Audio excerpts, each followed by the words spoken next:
दर्शकों का स्वागत है RSN एक्सप्रेस पर और मैं हूँ आपके साथ सोनिया। बस स्टैंड के पीछे वाला गेट पहले मुद्दा बना हुआ था कि वो खुल नहीं रहा है, उस रोड को गेट को जो है शुरू नहीं किया जा रहा।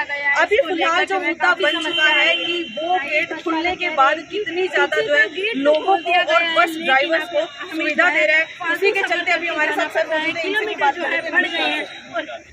हम आपको ये बताने के लिए आए हैं कि जो प्रक्रिया अपनाई जानी चाहिए थी वो प्रक्रिया पूरी नहीं अपनाई गई है और उसके बावजूद पहले ही बसों को चला दिया गया है।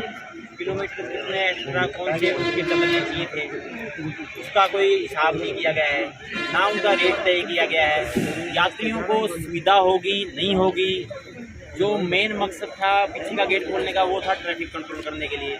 8000 ऑटो शहर के अंदर चल रहे हैं, वो 8000 ऑटो की वजह से ट्रैफिक जाम हो रहा है, जिसको कि आप कैमरा से सर्वे करवा कर और ये पता कर सकते हैं कि क्या मेन कारण क्या है। यहाँ जो पैसेंजर यात्री हैं उनको 40 रुपये एक्स्ट्रा देने पड़ रहे हैं, क्योंकि एक बाईपास के ऊपर वो बस रुकेगी, वहाँ से फिर वो शहर के अंदर आएगा, अपने सामान वगैरह जो परचेज करना है वो वो करेगा, उसके बाद में फिर वो ऑटो में जाके बैठ के वापस जाएगा, वहाँ पे वहीं से फिर बस पकड़ेगा। तो यात्रियों को असुविधा हो रही है। यात्री हमें ये कह रहे हैं कि जहाँ पे आप हमारे को उतारना चाहिए हमें आप नहीं उतार रहे हो, तो हमारे स्टाफ के साथ भी लड़ाई कर रहे हैं। तो ये मूल कारण है। अगर बात करूँ मैं, जैसे कल के न्यूज़पेपर में भी आया हुआ था कि फिजिबिलिटी चेक करने के लिए जो है आप लोगों को समय दिया गया था, तो क्या अब आप लोगों की तरफ से क्या रिस्पॉन्स है? क्या आपको लगता है फिजिबल है इस गेट को खोल पाना और वहाँ से जाना? विजिबिलिटी जो है वो एक कमेटी के द्वारा चेक की जानी चाहिए थी, उसके लिए सभी बसों को वहाँ से जुड़ा के और उससे चेक नहीं हो पाएगी। ये तो हमारा सरकार का भी लॉस हो गया और प्राइवेट ऑपरेटर है उसका भी लॉस हुआ है। तो इसके बजाय एक कमेटी जो है वो गठित की जानी चाहिए थी। आम जनता को परेशानी रहेगी क्या, उसको सुविधा मिलेगी, यहाँ से कौन कौन से रूट के ऐसे पैसेंजर हैं जिनको यहाँ से जाने में सुविधा रहेगी, कौन से रूट के यात्री ऐसे हैं जिनको असुविधा रहेगी, उनको कितना आर्थिक नुकसान होगा, इन चीज़ों को ध्यान में रखकर और फैसला किया जाना चाहिए। पब्लिक को अधिक समस्या हो रही है, इनका किराया बढ़ रहा है, तो वो किस तरह से समस्या आ रही है? वो यहाँ से जैसे हिसार से टोहाना रूट है, हिसार से नरवाना रूट है, उनका 16 किलोमीटर का एक ट्रिप का पड़ रहा है। जैसे 4 ट्रिप लगाते हैं दिन के अंदर, 2 बार जाना और 2 बार आना, तो 64 किलोमीटर एक्स्ट्रा हो गया, ठीक है ना। तो एक जो ऑपरेटर है उसको विजिबिलिटी के नाम पे 64 किलोमीटर गाड़ी एक्स्ट्रा चलवा दी, रोडवेज की चलवा दी। अरे भाई ये जो काम था एक कमेटी का काम था, वो थोड़ा एक्सरसाइज करती RD साहब की निगरानी के अंदर वो अपने जो उन्होंने फाइंडिंग्स हैं उसको प्रस्तुत करती, हमारे साथ में मीटिंग की जाती कि भाई अब ये फाइंडिंग्स आ चुकी हैं। लेकिन सर कल ये भी आया था सामने कि सुनील काका जो RD है उनका कहना है कि 23 तारीख को जो RD और जो रोडवेज है दोनों की एक मीटिंग रखी जाएगी, तो उस मीटिंग में आप क्या क्या मांगे अपने रखना चाहते हैं? हम तो यही कहेंगे कि सर जो यात्रियों की सुविधा है उसके अनुसार सभी बसों का रूट तय किया जाए कि भाई जैसे हिसार बरवाड़ा है, हिसार टोहाना, हिसार नरवाना के जो रूट हैं उसको एक बार जब तक कि ऐसी कोई विशेष दिक्कत नहीं आती है तब तक हमारे को GJU के सामने से और बरवाड़ा चुंगी होते हुए एयरपोर्ट के पास से जहाँ से अभी हम चल रहे थे वहीं से चलने दिया जाए। सर ये बात भी आई थी कि जो बस ऑपरेटर है उनका कहना है कि जितने भी प्राइवेट बस के ड्राइवर हैं वो हमारे साथ कोऑपरेट नहीं कर पा रहे, इस वजह से जो है फिजिबिलिटी चेकअप हम अच्छे से कर नहीं पा रहे। इस बात में कितनी सच्चाई है? कोऑपरेट तो तब करेंगे जब ये लोग रोडवेज के जो कर्मचारी हैं ये धक्काशाही चला रहे हैं और एक सरकार के जो कुछ नुमाइंदे हैं उनकी जो ज़मीनें हैं इस रोड पे बाईपास के जो निकाल लगे हैं वो अपनी ज़मीन की रेट बढ़ाने के लिए इस रोड को आगे बढ़ा रहे हैं, न कि उन्होंने पब्लिक की से कोई लेने देना नहीं। पब्लिक परेशान होगी सारी, जितनी भी सवारियाँ बस स्टैंड में, आप सारे बस स्टैंड में घूम के पूछ लो तो वहाँ को जाने में सुविधा है। अभी यहाँ को ऑटो मार्केट होके सिविल हॉस्पिटल सेक्टर 14 होके जाने में सुविधा है सवारियों को। सवारी का जो पैसेंजर है उसका इस सुविधा के लिए बसें चलाई गई हैं, न कि सरकार के जो कुछ नुमाइंदे हैं उनकी प्रॉपर्टी बढ़ाने के लिए तो बसें नहीं चला रखी।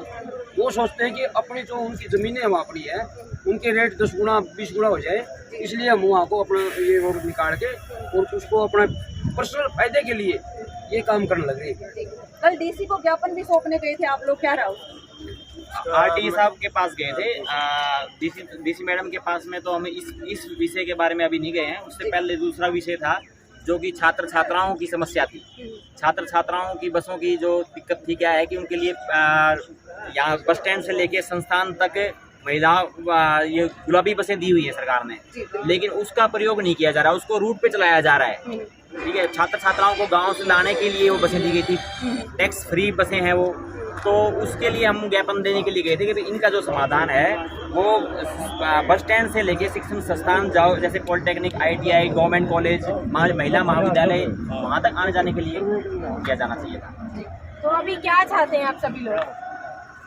हम अपनी बात RD साहब के पास बैठ के उनको सब सारी बातें बता के आए हैं कि मतलब मेन आप ये कह रहे हैं कि पीछे का जो गेट है वहाँ से आप नहीं जाना चाहते, आगे वाले गेट से जाना जब पॉसिबल ही नहीं है वहाँ को जाना वो संभव नहीं है, जिसके लिए यात्रियों को परेशानी होती है। भीड़ चाहिए वो होती नहीं बिल्कुल भी, गाजों पर जाना जब बसें आती है उन्हें भीड़ होती है, जाना तो भीड़ है ही नहीं बिल्कुल भी, बस आराम से जाती है।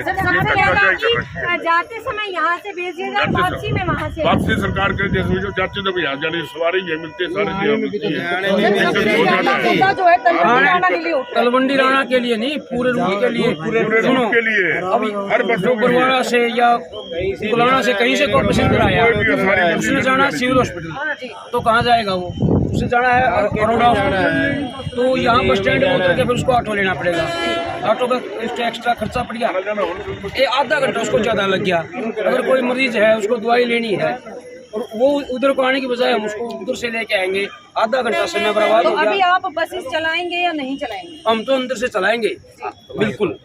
अभी हमारा और अगर आप लोग वहाँ से चलाएंगे फिर आप लोगों के ऊपर कोई कार्रवाई होती है तो फिर आप क्या करेंगे? कार्रवाई होगी तो हम अपनी बसें खड़ी कर देंगे।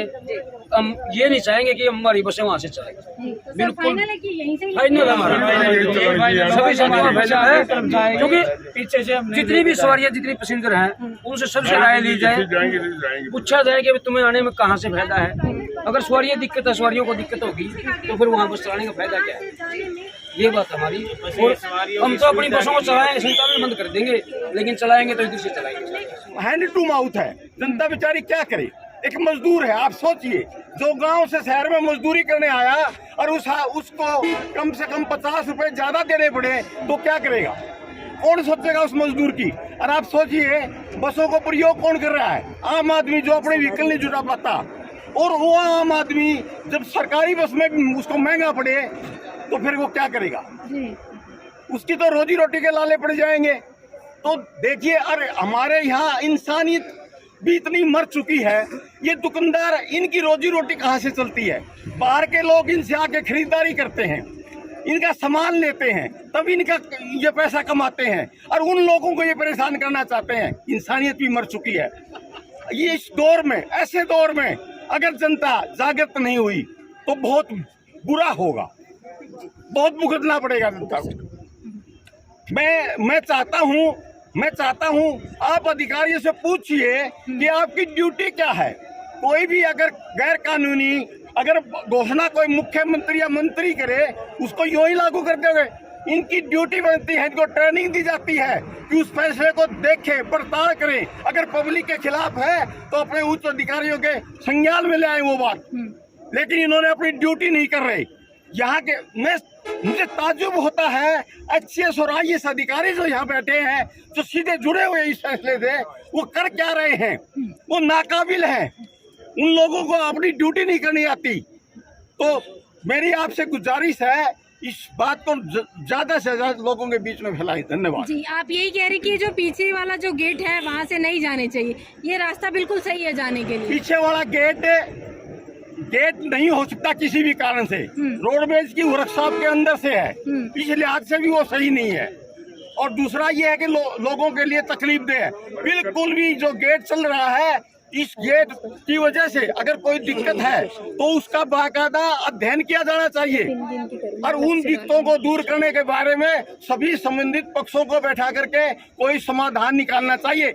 ये नहीं है कि कोई भी आदमी ड्राइंग रूम में बैठ के या यहाँ से सैकड़ों किलोमीटर दूर चंडीगढ़ में बैठ के ये फैसला कर ले कि ये गेट बंद कर दिया जाए और वो गेट खोल दिया जाए, ये सही नहीं है। जी, आप एक आम व्यक्ति हैं, आपने भी बस से सफर किया होगा। आप जैसे उस रास्ते से जा रहे हैं तो आपको कितनी एक समस्या आई वहाँ से? देखो, जो फाइनेंशियल लॉस हो रहा है कम से कम 50-60 रुपए का, वो हम बर्दाश्त कर ले, पब्लिक बर्दाश्त कर ले। दूसरी बात, टाइम बर्बाद हो रहा है, वो भी बर्दाश्त कर ले। आदमी अपना काम नहीं कर पाता है, उसके दिमाग को जो टेंशन होती है उसका कोई भरपाई नहीं है। अब सोचिए एक आदमी ने कहीं पहुंचना है और वो पैसा खर्च करके टाइम लगा के भी नहीं पहुंच पा रहा और उसका काम खराब होता है तो उसके ऊपर क्या गुजरेगी।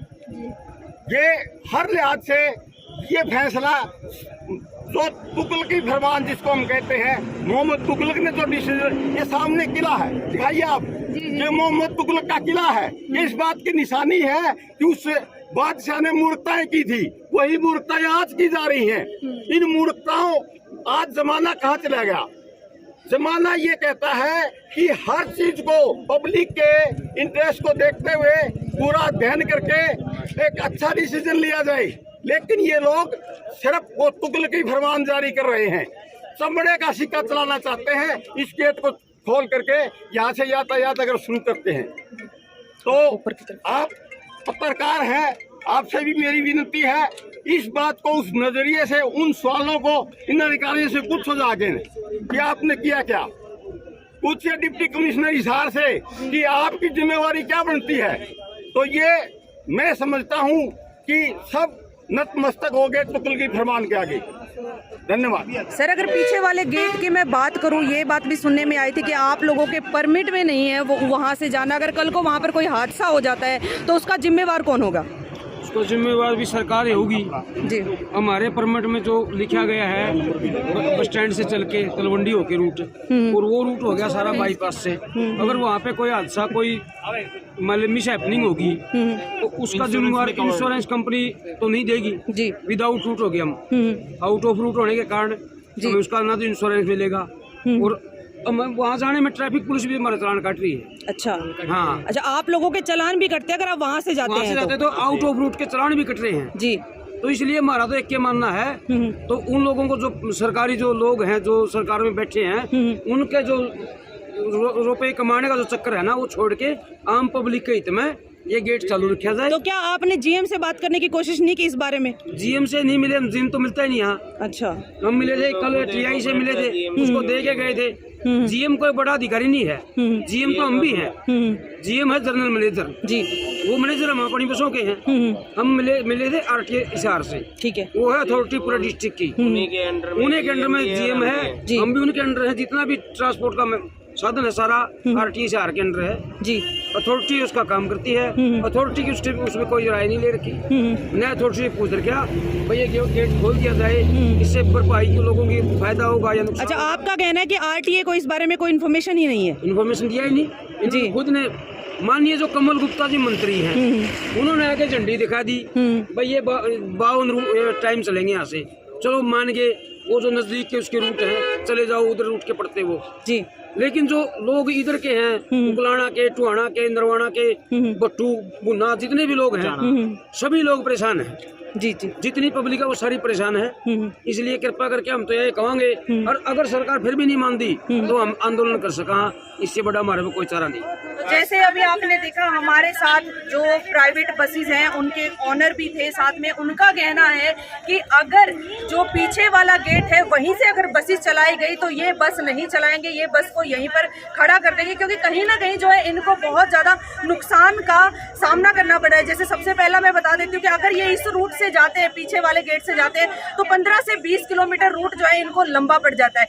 दूसरा, जब यहाँ से ये जाते हैं तो सवारी जितनी भी बस स्टैंड से बैठ पाती है, उसके अलावा पूरे रास्ते इनको कहीं पर भी सवारियां नहीं मिलती है। क्योंकि प्राइवेट बस में क्या होता है, जब आप अंदर से जाओगे तभी आपको जगह जगह पर जो है सवारियां मिलेंगी। ये तो समस्या इनकी भी है। अगर तेल की बात करें तो वो भी इनको ज्यादा लग रहा है। एक और चीज इनके सामने आई थी कि रूट भी कई बार जो है नहीं समझ आता। अगर कोई नए ड्राइवर है तो उनको रूट भी नहीं पता होता है कि कहाँ से निकाल के लेके जाना है। दूसरी बात, जब आप यहाँ से अगर सवारी को बैठाते हो, अगर मान लो मैं तलवंडी राणा की बात करती हूँ, तो यहाँ से ये तलवंडी राणा के लिए सवारी को बैठाते हैं। पहले जब अंदर से जाते थे तो तलवंडी राणा के बस स्टैंड के ऊपर जो है सवारी को उतारते थे, लेकिन अब जब से जो एयरपोर्ट के बाद रोड बदल गया उसके बाद उनको उतारना पड़ता है हाईवे के ऊपर, जिसकी वजह से कई बार इन लोगों को तकरार का भी सामना करना पड़ता है। क्योंकि सवारी जो है इनके ऊपर फिर भड़क जाते हैं कि हमने बस स्टैंड के लिए टिकट ली थी लेकिन आपने हमें हाईवे पर उतार दिया। तो ऐसी काफी सारी जो समस्याएं हैं इनका सामना करना पड़ रहा है। रहा है। तो इनका कहना है कि पीछे वाला गेट बंद कर दिया जाए फिर से, क्योंकि